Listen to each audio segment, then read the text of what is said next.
Welcome to Too Much Future, the show where we talk about Fallout. I'm Are Michael you? Lutz. What? You're Michael? Yeah, I'm Michael, and this time. Oh. Oh, okay. Phew. As I comically wipe my brow. Oh gosh. I'm Cameron, and we're talking about we're at the hub now, Michael. Yeah, we're at the hub, the big city.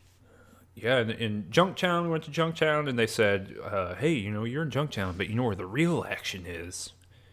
Killian Darkwater lowers his brow and whispers into the corner. You know, did you know? Did you know that there's a hub you can go to?"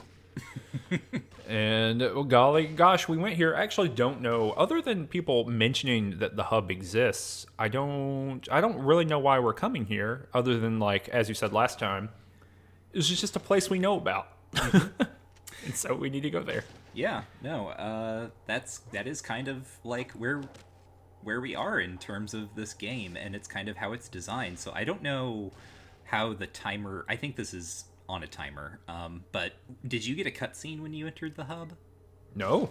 Okay, well, I did. And part of this is because I think Eleanor, as opposed to Tonk, has been wasting a lot of time going to places where she can't do anything because she doesn't know what is happening. Ironically, for the character with all the dialogue options. So anyway, I entered the hub and I got a cutscene. A very brief cutscene that showed me some little shots of things that I guess are going on back in Vault 13. And there was some voiceover, and it was like, hey, the water's running out.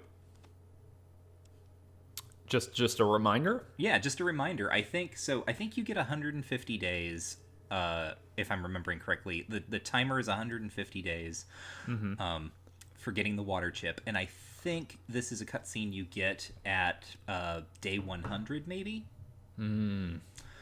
So yeah, I guess I entered the hub on my 100th day or thereabouts, and the game reminded me that everyone that I knew, I guess, was going to die if I didn't actually figure out something to do about it.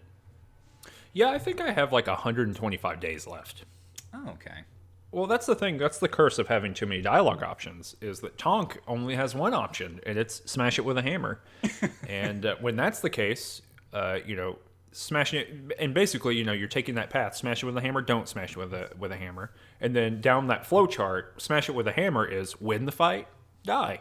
That's not like there's a lot of variability there. So I think probably Eleanor has had a lot more ability to, like, maneuver down the flow chart, whereas I think I've spent the same amount of time playing as you have. And this is the police coming to get me, of course. But I've spent the same amount of time playing as you have, but I've had to reload probably 15 times more than you have.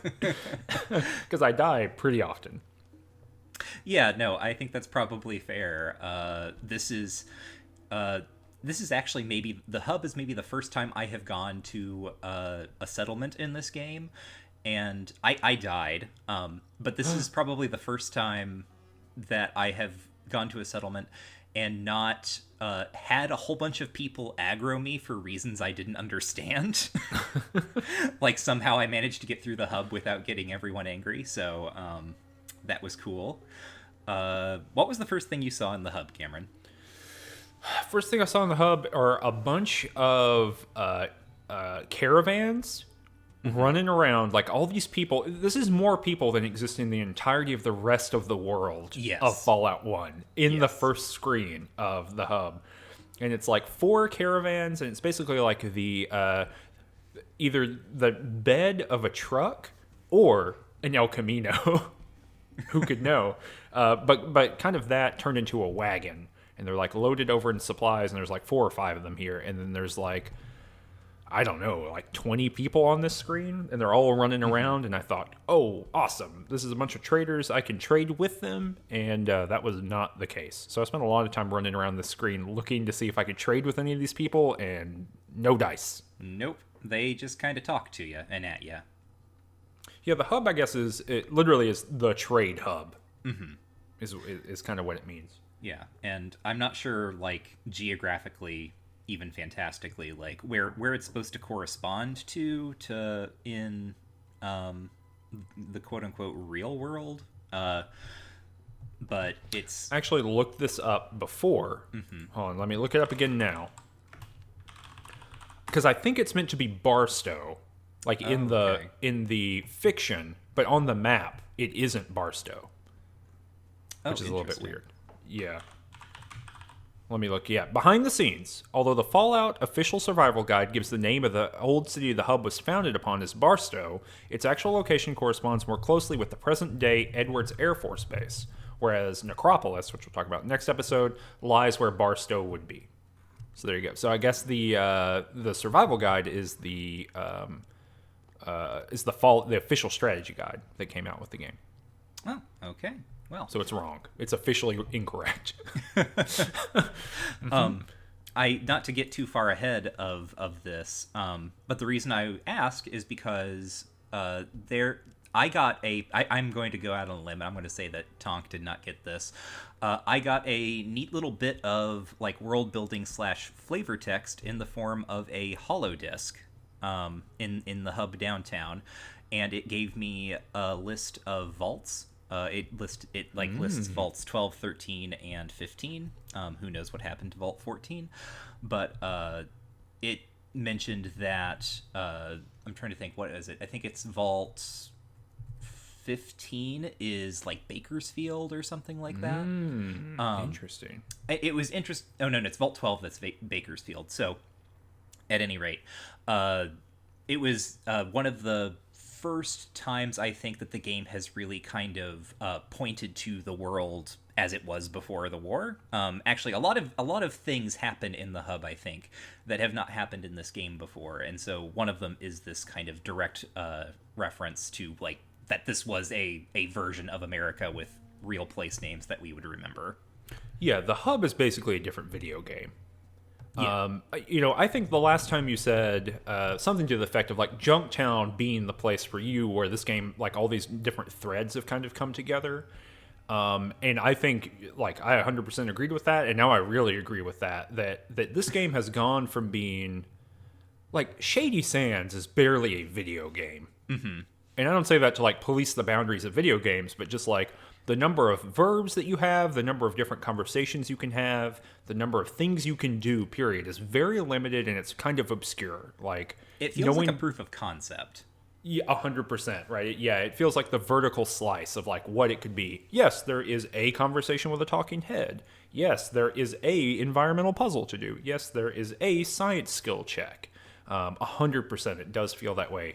But now at the time that we're in the hub, yeah, there's all kinds of like new stuff going on. There's factions, and I know they already had like 2 factions, but like there are 3 different companies you can choose to work for. There's a big main quest and a bunch of side quests, and then there's this kind of real world building stuff. I feel like on one hand it would have been overwhelming, kind of probably for the game to have opened up here, but on the other hand, I could see where it would be very easy to fall off of Fallout before this point. Mm-hmm.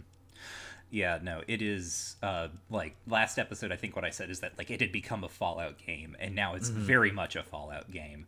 Also, I should say how I got that holo disc, if only because it's amusing. There is a library in the hub. Did you go to the library? What do you think? Do you think Tonk's making time for the library? He might have walked in. Who knows? He might have checked things out.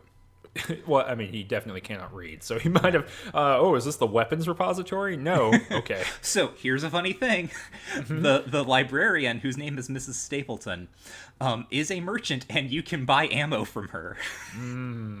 Well, you know what? Every good library is meant to make space for itself within the community, and the community of the hub needs ammo. Yeah. So anyway, she said, like, Mrs. Stapleton was talking to Eleanor and was like, oh, here's this, thing that I have for... Like, she'll sell you this holo disc, which is not how libraries work. So naturally what I did was threaten to burn down the library, and she just handed it over. So that's how I got that holo disc, and that's how I learned about where all the vaults were. So yeah, there's a lot more robust and deep conversation at this point too. Like, I feel like I had several different NPCs that I talked to where I had more than one thing to say to them, and that could be just because Tonk has not had the ability to say very many things in the past, but it felt like there was a lot more robust thinking about where conversations can go in the hub. Yeah, no, But no, I did absolutely. not get that. I did not get that holo disc. Well, that's why we're playing in two different styles, so we can see the whole bounty. 100%. But yeah, so I saw those traders as I came in, and then after that, I saw roughly 10,000 cops. Yes. Yes, yes, yes. I like so here is an observation about the hub. Um there are more NPCs in this area than I think there are in like any other settlement in the game. And the vast majority of the NPCs are absolutely cops. Yes, yeah. The entirety, and very few of them have dialogue, and they all have super cool weapons and armor on. This is an army. Like this is an army of police officers who could do anything they wanted to. Like there's raiders out there. Oh, there's a deathclaw. Whatever. We'll talk about that in a minute. But just why don't you send one of your 400 what are they called, guards? Why don't you send one of your 400 guards out to deal with that? Yeah, no, I thought it was extremely interesting that that there were all these cops, and like that was just like, and when I say there are all these cops, I don't just mean like every screen I go to, oh look, there's a cop. I mean like there are 3 to 4 cops just kind of like standing in the streets, just hanging Yeah. out in every screen. And I don't know to what degree I am supposed to take this as a kind of commentary on the dystopian nature of this post-apocalyptic lifestyle, and to what degree that's just kind of there because that's what you have in the post-apocalypse, because everyone's going to be at each other's throats, and so we need 4 to 5 cops in every street. Yeah, we need to basically for everyone who can be angry in this world, we need 2 police officers. Right. And that's the kind of like training trade-off that you make. Yeah, I don't know.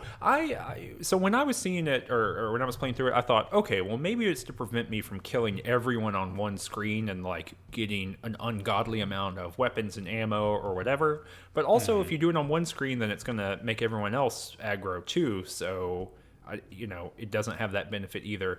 I really don't know. I feel like there was meant to be a little bit more of like a big brothery kind of feel to it, where maybe the people in charge are not so great, but that is not the narrative of the hub at all. Right. So yeah, like the first person I talked to aside from the caravans, which by the way, I think the caravanners mention that caravans are disappearing, right? That's a thing that Yes. gets mentioned there. Yeah, because they Yep. tell you to go talk to some of the trading companies in order to figure out what you might be able to do about that if you're interested. Oh, I just want to say, and that's kind of like the main quest, I would say, for the hub is like, what's going on with the trade routes? Right, because the other thing about the hub, as you said, it's the trading hub, and I'm trying to remember who it was that explained this to me. I mean, I don't mean a person, I mean like an NPC in the game, but I can't remember which one specifically. Someone explains that the hub is essentially a merchant republic, that there's like a council that rules it. There are 6 people, and because there are 3 main merchant companies that run this city, and the police, I guess, are answerable to the council, and the council has 6 members, 2 from each trading company. Again, there's a lot of specific world building here that we really haven't seen up until now. Yes. I think that's this because you have the character Deputy Fry written down, and he's like one of the deputies that's just standing in the middle of the street, and I'm pretty sure he's the one who explains like all of this world building stuff to you. Okay, yeah, no, I think that is the case. And because I thought it was really funny when I talked to him, because I had talked to one of the sort of like random non-person guards before, and their dialogue was just like, the Maltese Falcon is a great place to settle or like to get a drink after work or something like that. And then I took a few steps forward and talked to his boss, and one of the first things he says to me is, we got to do something about this Maltese Falcon place. He's like, do not go there. Yes. It's bad. It's a bad place to go. And we had different experiences of the hub for reasons around the Maltese Falcon that based on these notes that you've provided. Oh, fascinating. Yeah, so he tells you to stay away from the Maltese Falcon. He mentions that it's run by a guy named Deckard, who we will talk about more. And then he just kind of sends you on your way. So I continued on, and I entered a kind of downtown area, and I found the sheriff's office. I think he had the deputy Fry had mentioned the sheriff's office, and that I could like report things there. And so I go into the sheriff's office, and I can just report a crime. Yeah, he has two, which is so funny, right? Coming out of Junktown, where it's like, oh, it's the sheriff. Get ready for his treatise on justice and the apocalypse, right? Like, like he's this major, huge character, and so I got into my mind because you have Aradesh, leader and kind of like him and Seth being like the letter of the law and the arm of the law, right? And then you get to Junktown, and it's like, oh, there's a sheriff. He's an important dude. He's the leader of the town. He's going to try to be mayor. And so I was like, okay, yeah, the sheriff, that's going to be someone to go to. That's how we've structured all these other towns. And yeah, you talk to him and he's like literally a one-note NPC. You can be like, I will talk to you later, or I have a crime to report. And if you choose, I have a crime to report, and certain things haven't happened, your only response is like, oh, never mind. Yeah, you're like, oh, I have a crime to report. Oh, wait, I don't, oh, shit. I don't have a crime to report. Oh, no. Yes, I thought that was very funny. I did that, and I never had a crime to report. So me and the sheriff are on 100% same position we were before. Yeah. So I guess what did you do? What was your next stop after learning about like the Maltese Falcon and everything? So looking at your notes here, you have also written down that you saw Iguana Bob. And if people remember Iguana Bob from previous episodes, Iguana Bob is the person who makes iguana bits, which are like an item you can pick up. And we know from our encounter with Doc Morbid in Junktown that Iguana Bob is making iguana bits out of human bits that he is sourcing from Doc Morbid. So here's the thing. I, fought Doc Morbid. I killed Doc Morbid. I thought, hey, I can talk to Iguana Bob and say something about that. And I can only talk to Iguana Bob and be like, hey, can I buy some iguana bits? Tonk does not get any additional options with talking to Iguana Bob. So Tonk, I guess, like in character, cannot put together this big conspiracy that is happening in Junktown and then realize that this is the same Iguana Bob. This could be any man named Iguana Bob. Who could know? He just happens to be a food seller. So I did not get any additional fun stuff that I thought would be happening here. Oh, okay. So what Eleanor could do was she could also just buy some iguana bits. And you can also, when you talk to him, kind of, say things in such a way that suggests that, like, more about the provenance of this meat than you're saying at the moment, and kind of get Iguana Bob suspicious. Or you could just start screaming, iguana bits are people, iguana bits are people, like in all caps in the middle of this downtown thing. If you do either of those, he'll tell you to settle down, basically. And then he will, then you will have basically the option to extort him, to blackmail him, by saying, like, I guess... So this is a weird thing that happened. I thought, okay, now I can go report a crime, because Eleanor is basically good. She's not going to blackmail people. So I said, no, I'm not going to blackmail you. And I went to the sheriff to report the crime, which is that this guy is selling human meat, like literally outside, like within like ice, like your eye line from the front door of the police department. There is a man selling human meat. So I walk back to the police the police, and I try to report a crime. No, that's not a crime. Really? I guess that doesn't. Well, is there some sort of interstate commerce clause Maybe. that you're inter-settlement commerce clause that he's in violation of? We don't know what the law is in Junktown when it comes to dead bodies. So what can you do? His hands are tied. Yeah. So that nothing really happened there, and I didn't want to blackmail Iguana Bob because again I'm kind of playing someone who is basically good. So just my choice was to let Iguana Bob continue to do what he's doing or to blackmail him, and I decided not to blackmail him, so he just continued to do what he was doing, and that was it. That's the end of the saga of Iguana Bob. So Eleanor just knows in her heart and in her brain, she knows that Iguana Bob is chopping dudes up and selling them as meat, and nothing. Stone nothing. Yep. I mean, like, I suppose I could try killing him, but I imagine that would make everyone around him very angry. Maybe I should try killing him. I think to myself, like looking up to the corner, because, and we'll talk about this later, I had a very actually fruitful experience with experimentally killing someone in this area. So we'll talk about that later. Experimental killing. Yes. So yeah, no, that was Iguana Bob. And then I think this is also the same screen where you can find Fargo traders. Is that right? I believe so. And there's there's a couple weapon purchasing places too. Basically, anyone that you talk to, like all these people that we've talked to or talked about talking to, all of them, you have the ability to say, "Hey, is there somewhere I can go and get work?" And they all say, "Yeah, you can think about working for a caravan, or you can go work for the Fargo traders." Wink, wink, wink, wink, wink, wink, wink, wink, wink. Have you thought about the Fargo traders? Wink, wink, wink, wink, wink, wink, wink. And so, yeah, I think they're on this screen. If not this screen, then it's the one south of here, but it's somewhere pretty close. Yeah.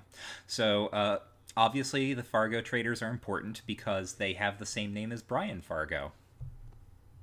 And the Feminine Fargo, which is a Gamma World module, which Wasteland, which Fallout's kind of based on, and then Fallout are both in conversation with. Wait, really? Yeah. Like, just by chance, his name is also Brian Fargo? Yeah, I think this is like a fun both and scenario where, okay, wow. Where in this like apocalypse tradition, like Gamma World was certainly influential on both this and Wasteland, like where so Gamma World having Fargo as a thing, and then Brian Fargo being his name, combined together. Wow. Okay. Yeah. Cool. Yeah. So the Fargo traders are obviously the people they really want you to talk to. And you can go there and you meet Rutger and Butch, which are some great names. And I forget which one. Is Butch the talking head or is Rutger the talking head? This is weird because Butch is the talking head, but Rutger is actually the one who has the most to say. Yes, and you keep being referred back to him to like do things, which is really weird. Yeah. No, I wonder if there was like some sort of like technical thing that was going on because the quests that you're running through the Fargo traders ostensibly should be going to Butch because he's the talking head, he's the important person, but basically all Butch ever says to you is like, whatever, and like go talk to Rutger. Oh well, Butch says at one point, I gotta take this back to the council. Oh, I guess that's true. Yes. But yes, no, you're right. Like no like content and plot development happens through the talking head here, which is really weird. Yeah, and they obviously the thing that they're most concerned about is all of these caravans disappearing. No one knows why. No one knows what's going on. Some people think it's raiders, but some people, there are rumors, Cameron. There's whispers of a thing called a deathclaw, and this is The deathclaw. Deathclaw. Like, you can make our voices echo whenever we say Deathclaw. Deathclaw. So this is an interesting aspect of this game. This is not... I don't know about you. This is not the first time I've heard about the Deathclaw in this game. I cannot remember the first mention of Deathclaw, though. It was in, I think, possibly Shady Sands, maybe Junktown, maybe even in the Raider camp. Someone mentioned a Deathclaw, and I was like, well, what's a Deathclaw? And they were like, oh, it's this horrible thing, this like ghost in the night. You don't even know what's gonna happen. Like you're dead before you know what happened. That sort of thing. Which is one, a pretty good way of building up to this point where I am in the game now, where like, okay, like this Deathclaw thing has come back, and two, really funny with kind of the foresight we have as people who have played the later games in this series, where I feel like Deathclaws are just mobs that are thrown at you. Yeah, by the time you get to Fallout 4 and it's like, and you get a Deathclaw, and you get a Deathclaw. Look under your seats, you all get a Deathclaw. Like, yeah, it's not very special anymore, which is kind of a bummer. Because it very much, has almost like a slasher film kind of vibe to it, of like, have you heard? have you heard somewhere out there with the whisper of the moon? It's the Deathclaw. He's Yeah. coming to get you. He's coming for you, Barbara. Right. Well, like some and- people don't even believe the death claws exist, right? Yes, yeah, that's so good about it too. Is that like you talk to Butch about it, he's like, I'm pretty sure there's a Deathclaw, and then you talk to other people, and he's like, pull the other one, why don't you? The Deathclaw, ha ha ha. But you know what? They're real. They are And real. I've seen them. I've seen dry land. Yeah. So they tell you to go talk to Beth, I think, right? Yeah. Well, so yes, they say so. Beth is the weapon shop owner, and they say, if you work for us, you get I think a 10% or a 15% discount on. 15%, I think. Yeah, and so you can go talk to Beth, and you can get more information about just the caravans in general. I don't quite know why we're going to this other character, other than to make sure that we know that there's a weapon shop. But yeah, they're like, well, if we knew what was up, and that's why actually what I think is pretty funny about the dialogue with both of these characters, is that anytime you ask for more information, they're like, look, if we knew that, we would have solved the problem of the disappearing caravans already. Like, if we could tell you anything more, we would not have you doing the thing. You need to go figure it out, which is a very like tabletop DM kind of response of like, well, look, I'm not telling you this because I don't, the character wouldn't know that. It feels very anti-video gamey to like kind of say, this is why I don't know this thing. But I appreciate it a lot. And I like talking to Beth. She's an interesting and cool little 5-line character. Yeah, she's how would you describe Beth? She's like, she's a gossip. Yeah, a gossip and a conspiracy theorist. Aren't those the same thing always? Well, I guess, yeah. Just to a certain extent.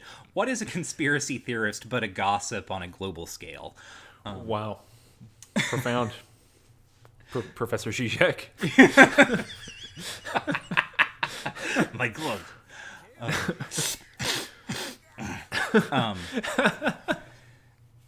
So yes, Beth will tell you about the Deathclaw. Beth definitely believes in the Deathclaw. Oh, hell yeah. Beth Absolutely. knows about the Deathclaw for sure. And what did she tell us? I don't remember. She says, there's basically like, the caravans are going out. She gives us a lot of like additional world building stuff that you were talking about too. She says, yes, the Fargo traders get hit pretty hard by this creature or by whatever. They're being attacked more often than other caravans, but that's also because the other caravans have more protection because there's the Red River traders or something like that. Right. Mm-hmm. And so she says, well, they don't get attacked very often, but that's because they are overarmed and they're more dangerous anyway, and so they get killed all the time for different reasons, So they could be being preyed upon, but we wouldn't really know because they have such a low success rate anyway. And she says there's also the water traders, which is an organization that like takes water to municipalities. And she says, well, they're hyper armed and they only have water. Like people know they only have water, and so maybe they're not being preyed on for certain reasons for that. And then she says there's also other groups that are being attacked in the wasteland. And people are being attacked by raiders and things like that all the time. So she basically gives you this like picture of what's happening outside of the hub, and then like why you might think that there's something weird going on with Fargo traders, but why there also might not be anything happening. But if you believe in the Deathclaw, like Beth does, then you can go and talk to two people, Harold and Uncle Slappy. I guess Old Slappy, something like that. Yeah, Slappy. I think it's Uncle Slappy. Who claim to have seen the Deathclaw before. Mm-hmm. And so you can go talk to them, and they're on another screen. Yeah, I think it's really interesting that with that world building also, we get the entire, like, ratiocination of, like, this almost procedural way of thinking, like, well, here is what their motives could be, and here are all the variables that could be impacting what's going on with what the Fargo traders think is happening. It's so strange. It's very tabletop again, right? It's very much like, oh, I could see me myself writing this as a scenario that I would have players play through. But also my players would have like 400,000 different options of what to do from here on out. And it would probably take, several weeks of thinking about this problem to really get there. And there's just not that many. There's in fact only one solution to this problem. That's going and talking to Harold and then going and talking to Slappy. Mm-hmm. Yeah, so we go and talk to those guys.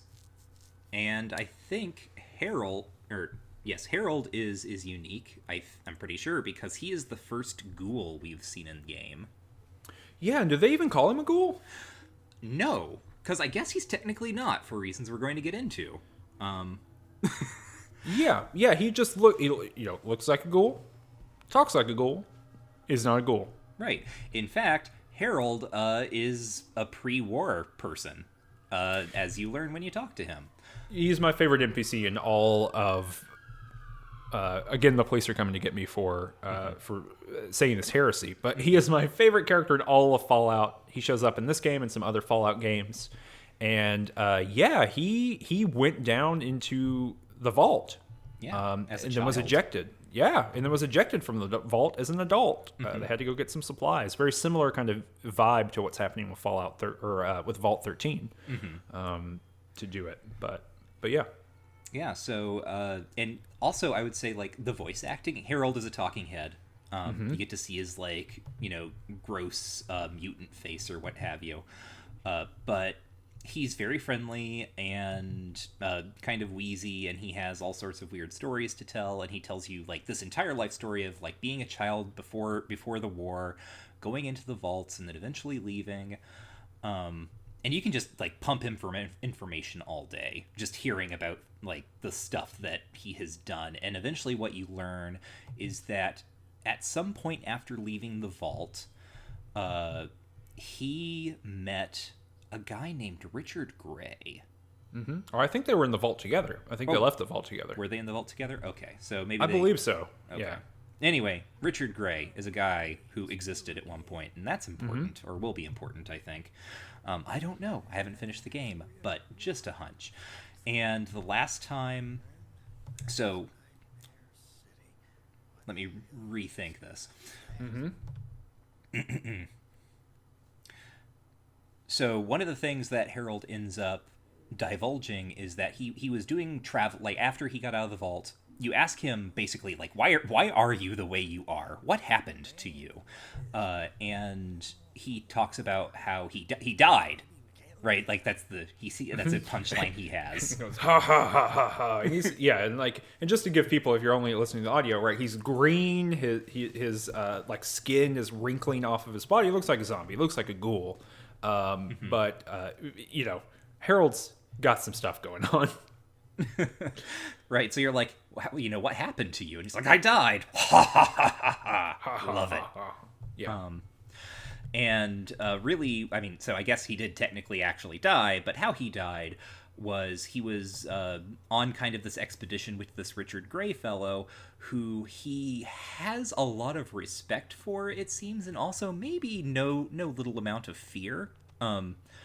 This Richard Gray person was, I guess, he was a doctor. He was very smart, but kind of mysterious. And they were part of a team that was going through an old military base off to the west of, like, the world map where we are.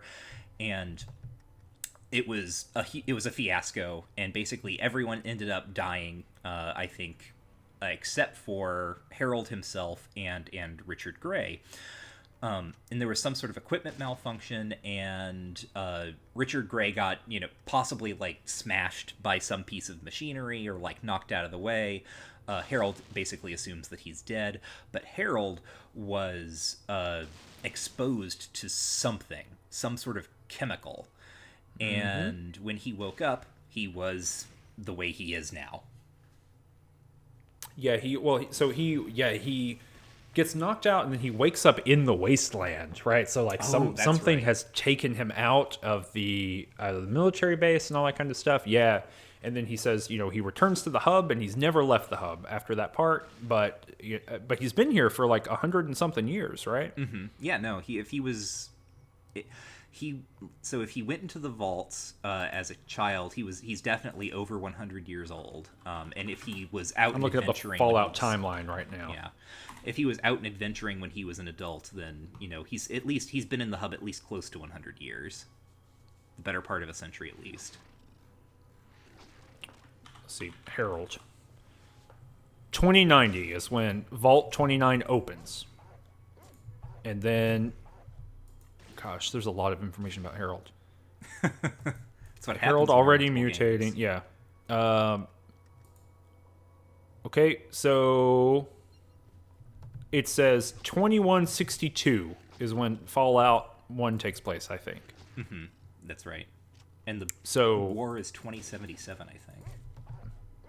well, war never changes, Michael. Oh, okay. All right. The war is all Yes. years. Yeah. So, yeah, exactly. Well, it's the war of all against all, of course. Yeah, I think that's the case. Yeah, 2077. Yeah. All right.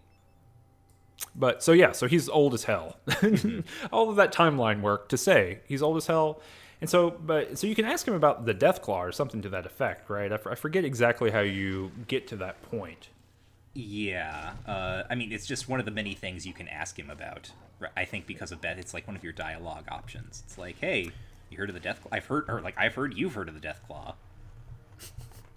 I wish that was the entirety of the game. Oh, well, I've heard you've heard of someone hearing of. So you can go and talk to Uncle Slappy about it. And you can say, hey, Uncle Slappy, this is the silliest part of this whole thing to me. You can say, hey, Uncle Slappy, I've heard you know where the Deathclaw is. And he's like, hell yeah, I know where the Deathclaw is. You want me to take you there? And I was like, sure, I guess. I mean, that sounds cool. And then boom, much like the Rad Scorpion Cave, I'm teleported to the Deathclaw's lair. And lo and behold, Yeah. I'm zipping around and looking at the screen, and there's a Deathclaw. Yeah. It's very strange. I don't know exactly why this is split between these two NPCs. I don't know why Harold didn't just take us to the Deathclaw's lair. Other than, like, because, like, what he says is, like, oh, yeah, no, I've heard about the Deathclaw, but if you want to, like, know any more, you should go see Slappy. Mm-hmm. And then Slappy's, like, just this weird, like, quote-unquote, like, crazy person living in the street. And he says a bunch of nonsense, and then he takes you to a cave. Yeah, he's a teleporter NPC. Yeah. There's of course serfs and peasants and dirt farmers and teleporters. Those are and sheriffs. Those are all the social classes of the Fallout world. But yeah, so you take us there, and it's just a big old cave, and there's one thing here, and it's a big old Deathclaw, and you got to fight it. Mm-hmm. How'd that go? Well, it went great for me. It went excellent sure. for me. I rolled in Are you there. being- No, I'm not being sarcastic, Michael. It went great. Okay. Huh. I hit it with my hammer. No, I actually did not. So what I did is I have Tycho, right? Is that his name? Yes. I've got Tycho. I've got Ian. I gave Ian a better gun than the SMG, so he can't splatter me. And I've got dog meat. And I ran up real fast, aggroed the Deathclaw, and just every turn ran away from the Deathclaw. And everyone else just shot it constantly. And it took me a couple times of trying to do that. It actually took me one death to figure out that I could be doing that. And once I did, it was great. I was even able to smash it in the eyeballs one time, because that's actually what someone tells you to do. I think Harold says, yeah, have you thought about smashing the thing in the eyeballs? Yeah. And I did that and squashed them and did like 42 points of damage with my hammer to the eyeball. And yeah, it was pretty good. It was pretty easy. As I thought it was going to be really, really difficult, but my party composition of two gunmen and a tenacious dog made this very easy in a way that something I did later was not easy. Well, this is probably my most high drama moment because, well, the first thing I did is get immediately killed by the Deathclaw, like you, and then I sort of like had to save scum a bunch while I figured out what a workable strategy was. And it turned out my workable strategy was running up, aggroing the Deathclaw, and then running away from it, but pausing every so often to throw frag grenades at it, or and that ended up being helpful as it was chasing me. But meanwhile, I have only Ian and Dogmeat. Dogmeat was doing his darndest, I guess. But for whatever reason, I guess the Deathclaw was not terribly interested in him. I resorted to my old tactic of really trying to keep Ian between me and whatever I was trying to kill. And sorry to say that even though we have vanquished the Deathclaw, Ian did not make it. Oh, no. So it's just me and my dog now. Well, that's the way God intended, Michael. I mean, who's to say? Did the Deathclaw kill Ian? Was it maybe one of the frag grenades that went off right next to him as he was fighting the Deathclaw? It's the wasteland is a complicated place. It's a land of contrasts. You know, being peppered with fragmentation grenade shrapnel and not being peppered with fragmentation. You know, who can say what the best life is? Not me. So yeah, with the deathclaw dead, then you find out it's just like chilling in this cave next to a large corpse. Or actually, it's not a corpse yet. It's still alive. It's a thing, a person, and you talk to it, and it talks about how it's dying or whatever. It's a super mutant. It's the first super mutant we've seen, and I don't think we know to call them super mutants yet, but if you're familiar with Fallout, you know what super mutants are, and you can find another holodisk on its corpse. Can I just, just want to pause here for one moment to note that this is probably a $1 billion franchise at this point, right? Mm-hmm. You think it's made a B? Like, total in all the Fallout games? Yeah, that makes sense. But if not, hundreds and hundreds of millions of dollars of profit. Mm-hmm.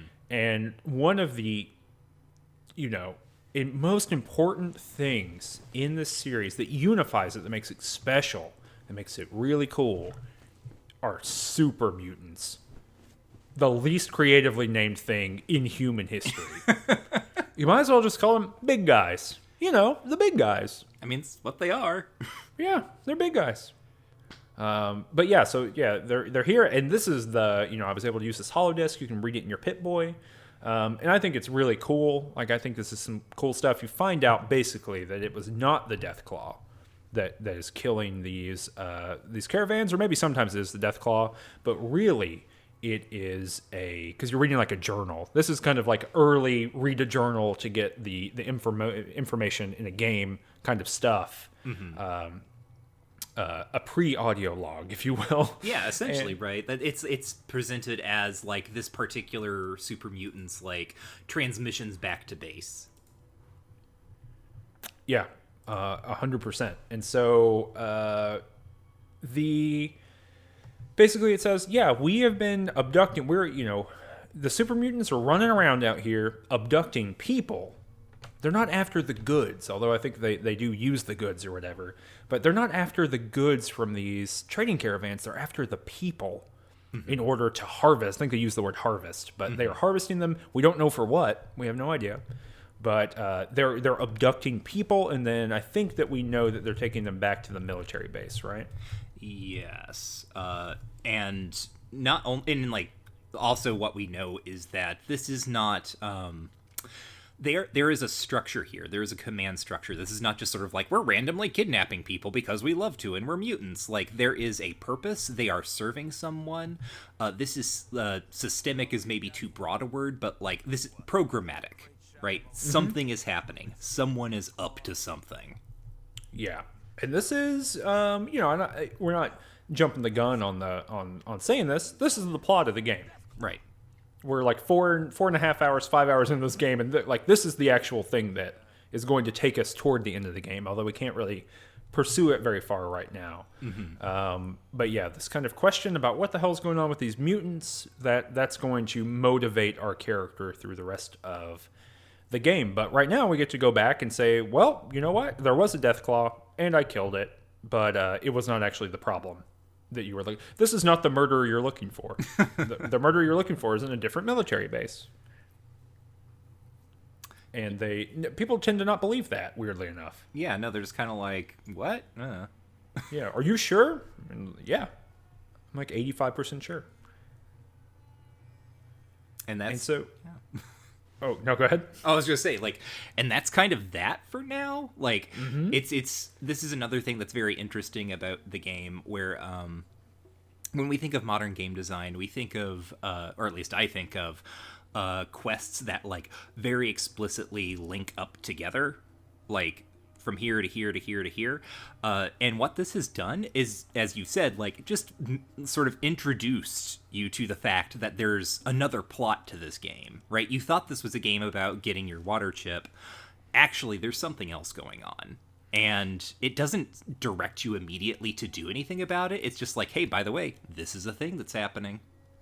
Yeah, if this were like a contemporary Fallout game, this would be... Super Mutants would be in the opening crawl it would be like, and as we know, the super mutant threat is blah blah blah blah blah blah blah blah. There would not be like any room for this weird like meta plot to show up, or guiding central plot to show up in the middle of the game. But that's where we are. So I have two additional things that I did, or two additional things to say, and then Michael, you can carry us through to the end of the episode because you did quite a bit more here than I did. Oh, okay. And I'll say this is why. Number one, the thing that I did is that deputy told me to stay away from the Maltese Falcon, so I did. That's role-playing, baby. It is. I was like, Tonk would follow directions on this one. Like, everyone is like, hey, don't go there. It's bad for you. It's a bad thing to do. So Tonk didn't go in here. My intention was to try to volunteer for the other caravan thing, to like go do a caravan route with them, and I just forgot to do that before we recorded. But I think I'm going to do that before the next episode. So there's that. So I know you have things to talk about in the Maltese Falcon, but Tonk just didn't do any of that. The other thing, and I've not seen this in your notes, is did you do the quest for, I think his name is Lewis, with his farmhouse? Oh, wait, yes. No. His name is Irwin, I think, isn't it? Irwin, yeah. Yes, Irwin. I did do that, but it was, like, I forgot it because it feels a little flavorless. The vast majority of the recording that people are going to be watching on YouTube is just me trying over and over again to clear out this farmhouse and dying. This is the most challenging battle I've done in this game. It took me a full 45 minutes to do this. It was very, very difficult, and sometimes I was winning, but Dogmeat was dying, and of course I had to reload. That is unacceptable. Dogmeat can only die in my game if it is dramatic and appropriate. So perhaps in the final boss battle it would be acceptable.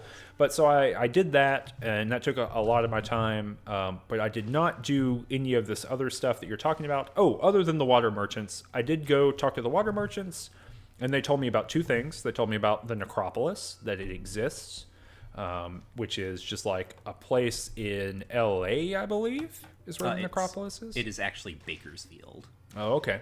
Okay. Oh, yeah. We just talked about that Yeah. at the beginning of the episode. So it's in Bakersfield, and then then they told me that they could deliver water to the Vault 13, if I gave them a location. If I gave them, I think 2,000 caps. Yeah, and a lot of caps. I don't have any caps, so I didn't do that. Yeah. And that was it. That was the end of the hub. Yeah, I was like, all right, seems like enough. Well, because there was nothing else to do other than the Maltese Falcon, and I was like, I was told not to go there. Okay. It's like if Luke during A New Hope, Obi-Wan was like, it's a hive of scum and villainy. He's like, you're right. And then you see like the little speeder taking off in the opposite direction of Mos Eisley. yeah, he's killed by stormtroopers on Tatooine in the desert somewhere, and then Han Solo goes off and does his own thing. Yeah. All right. Well, then it's up to me to talk about a lot of the other stuff that I did, because there is a lot that can happen here.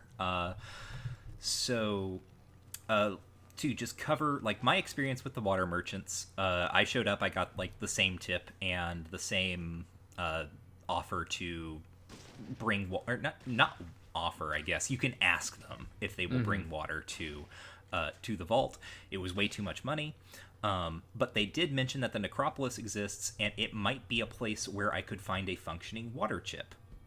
Because there is, or I might be able to find water there either way, because one, I believe there's a waterworks there, and two, there was a vault there, at least at one point. So there might be another water chip.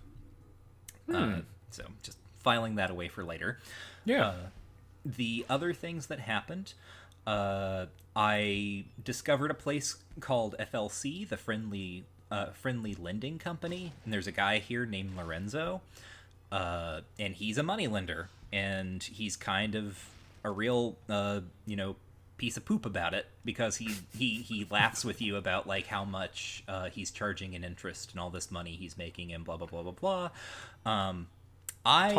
What? Tonk would never be involved in this because he doesn't believe in usury. Yes.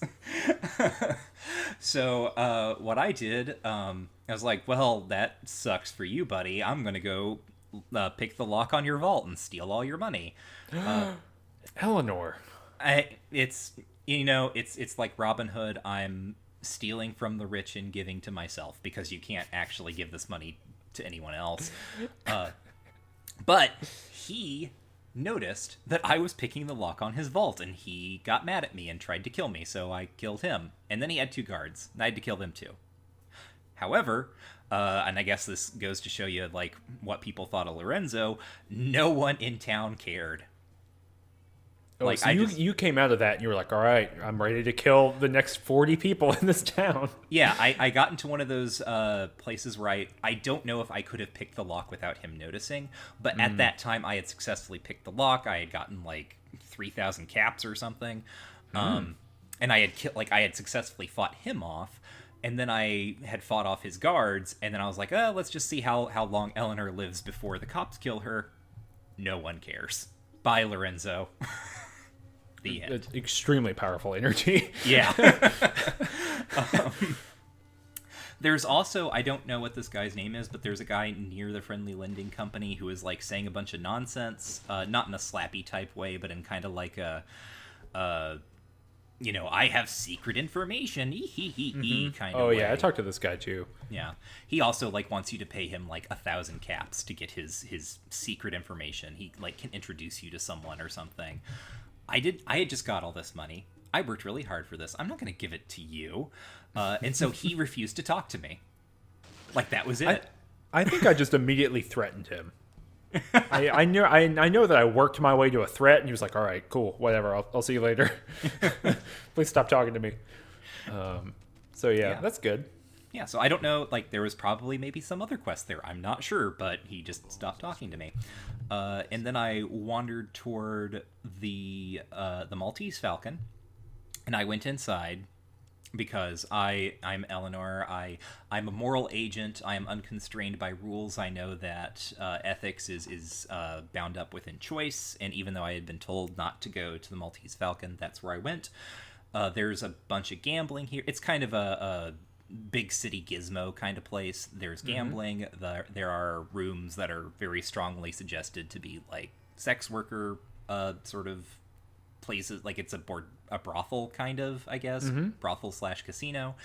And there's a guy hanging out in front of the like a side door. Well, there's a bartender, and you can talk to the bartender. And if you ask around about Deckard, who's this guy who's running the Maltese Falcon, who the cops don't think highly of.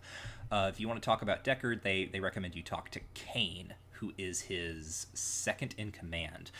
Deckard Kane. Who knows if that's intentional? And if it is, why is it intentional? I don't know, but Diablo references.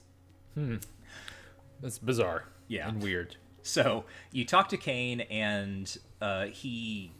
you can convince him that you're kind of like on his side or whatever, and he'll take you down into the basement with Deckard, and Deckard tells you that he wants you to kill some rich merchant whose name I don't remember. But he's basically... Oh, it's Hightower, I think. Is that right? Oh, wait, you didn't do this. You don't know. I didn't do it. Yeah, you didn't do it. Hightower. His name is Darren Hightower. I guess he is the head of the water merchants, so he is filthy rich.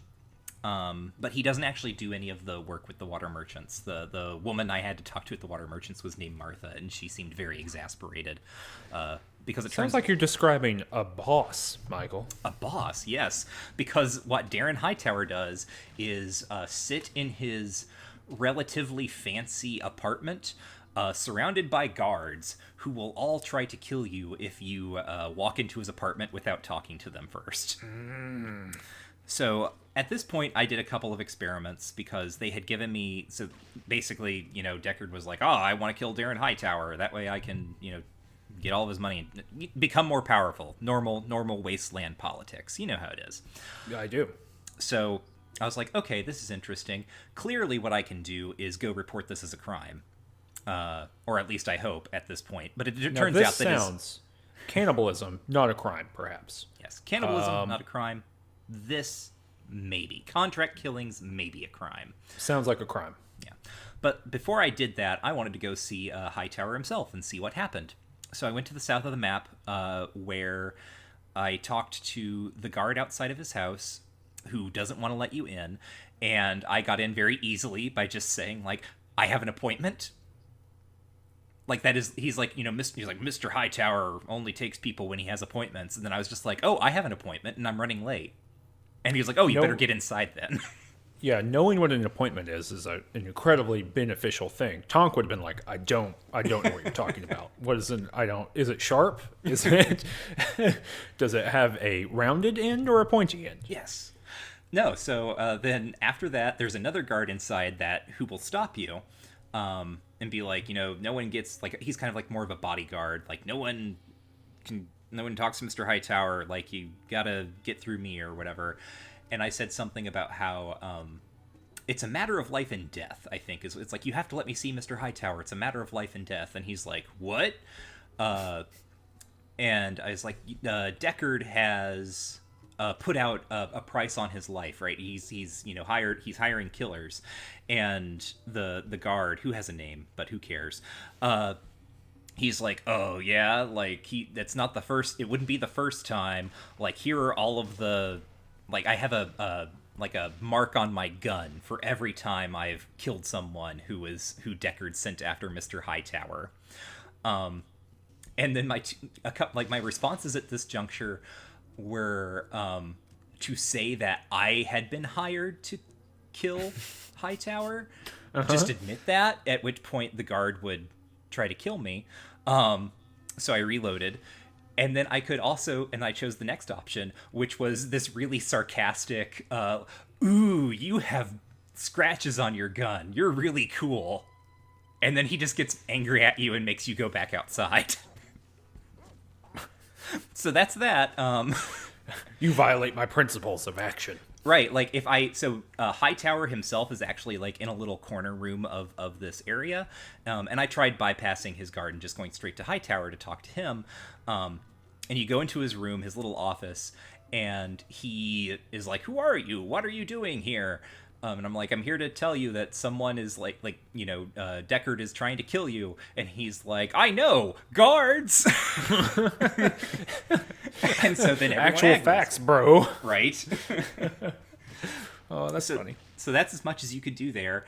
So I ended up going to the police station, and I told the sheriff I reported a crime. I could actually report this crime, and I was like, hey, Deckard has here's my crime. Deckard has hired me to kill Mr. Hightower. And the cops are like, hot dang, that's exactly what we were waiting for. Like, let's go clean up this act, right? Like, this is like they've been waiting to do a sting operation on Deckard. And I took that moment, made sure I had, I should say, a thing that Eleanor has learned: shotguns are her best friend now that Ian is gone. So I have, I got a shotgun and a whole bunch of ammo. And then we teleported into the basement of the Maltese Falcon. And how does this work out? Okay, so Deckard says something about, the cops are here to arrest him. And Deckard, says, see you later, coppers. And he goes off. He, runs away immediately. And so I went after him. I shot him to death. And then his Kane is also there, who is, again, the guy, his, second in command. Kane is really hard to kill. Kane killed me. Kane, punched me to death, because he has, I think, not brass knuckles, but, barbed wire knuckles or something. Oh, yeah, those, real spiky ones you can get? Yeah, and he just, walked up and just, punched me to death. Dang. So, I reloaded, and this time I killed Deckard and was more judicious in how I dealt with, and also I have the cops there with me, so this helped. And once Kane died, there were a whole bunch of other NPCs down here, other guards that Deckard had hired, I guess. Once Deckard and Kane are dead, all of the other guards surrender. So that battle ended very nicely, and I guess I don't know who runs the Maltese Falcon now. It's still there, but it's not Deckard. Well, who runs Bartertown? Mr. Hightower now, I suppose. And he's kind of a jerk, and there's nothing else I can do with him. Like, I went back to see if maybe he would be more positive toward me now that I have, like, officially saved his life. No. So I don't know. I got some experience from that, and I think maybe the cops gave me some bottle caps, but also I'm rich because I killed Lorenzo. So who's to say? Tonk needs to kill Lorenzo and get that water going up to Vault 13.